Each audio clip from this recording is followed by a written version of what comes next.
Dito tayo ngayon sa Maisan. Good morning. Ayan. Ikot-ikot ko muna tayo dito.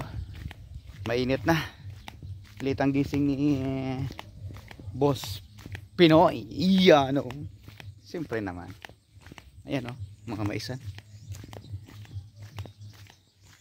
Alam muna tayo. Malaki ito eh. Ano pa yung bunga? Hindi pa siya ganun ka ano yung bunga. Bas ano pa lang. Yung sa kabila ganun din. Late siguro tinanim to. Siyempre wala naman ako dito tinanim to. Paano kung malaman, di ba? Ayun oh, hindi pa siya ano. Hindi pa siya magulang. Ayun oh. Wala pa. Hindi pa siya ganun ka kabilaan kasi yan.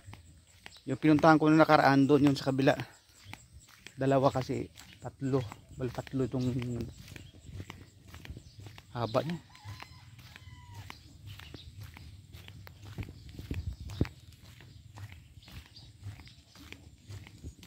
Ay, iwanan ko pala yung ano ko nila. Balik ako. Kunin ko yung motor. Motor tayo. Motor. Sarap mag-jogging. Jogging ka lang dito sa Maisan.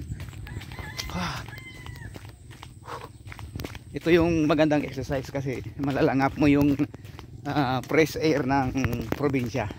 Hindi kagaya sa Maynila na pollution. Dito naman fresh air. Medyo sa araw. Bukas agahan kong gising. Ikutin natin ang Maisan at yung taniman ng mga tabako. Maraming tabako dito eh. Saka impalay sa kabila. May palayan dun.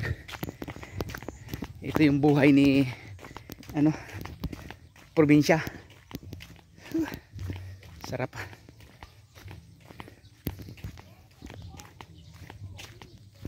Ayan. Haba nito. Ayan, hinahanap na siguro ako ni Amo. Kaya lang, pahinga muna. Ayan. Haba yan. Doon ako nang galing.